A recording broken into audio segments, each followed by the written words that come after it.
Hello everybody, welcome back to another KRPANO tutorial, and today I'm going to be showing you guys how to set up 360 video scenes to add to your tour. So, last we left off, we had just finished making our VTour folder with the Add Hotspot plugin and disappearing and reappearing text. And today we're going to be adding a new scene to it that uses a 360 video as the background instead of a still image like we have been doing.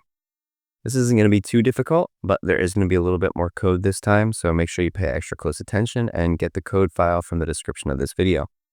So the first thing we're going to want to do is open our tour folder that's on the server with FileZilla. So I'm going to have that right over here.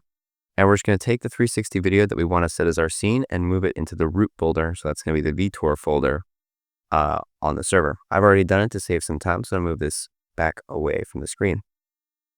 After you do that, what you're going to want to do is open your tour.xml file locally on your computer. And it's going to take a second, but once it's open, what we're going to do is we're going to scroll all the way down to the scenes area.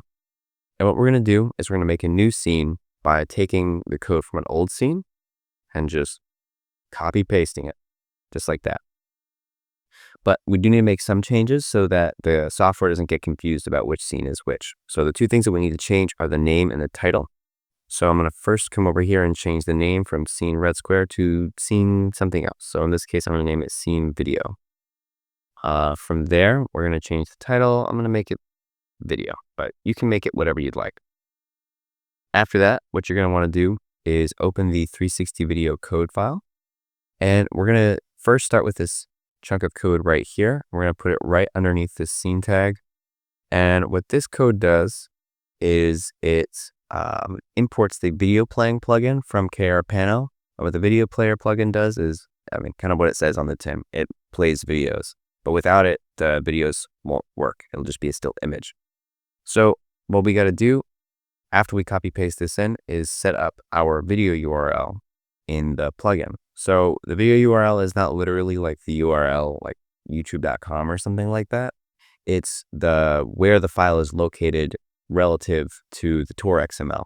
In this case, it's going to be in the exact same folder, so we don't need to add any other paths or anything. We just have to type in 360vid.mp4 because that's what my file is named. If your file is named something else, you just have to put the name of your file right there. After that, press Ctrl S to save, and then scroll down here to these image tags. So what we're going to do is we're going to replace these with an image tag that plays the video that we just gave to the video playing plugin instead of showing the image that's currently assigned to it. So we're just going to come over here, select these, and completely delete them. And then we're going to come over to our 360 video code, copy paste that in, and then we're going to format this. I'm going to format this so that it is in line with the rest of our code.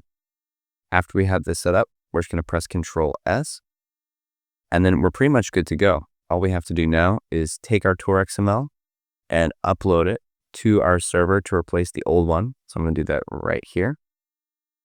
And we're going to press overwrite.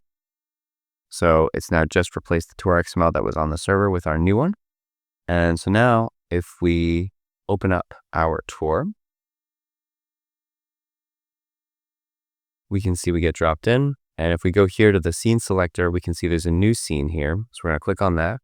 When we get in, you can see the video is background, which is great. So after you've done this, this works exactly like any other still image. So you can add hotspots, you can add a disappearing text hotspot, a hotspot that transitions you between different scenes. All the same stuff that you can do with still images. It just makes things a little more interactive and visually interesting. So yeah. That's about all there is to know. Thank you for watching.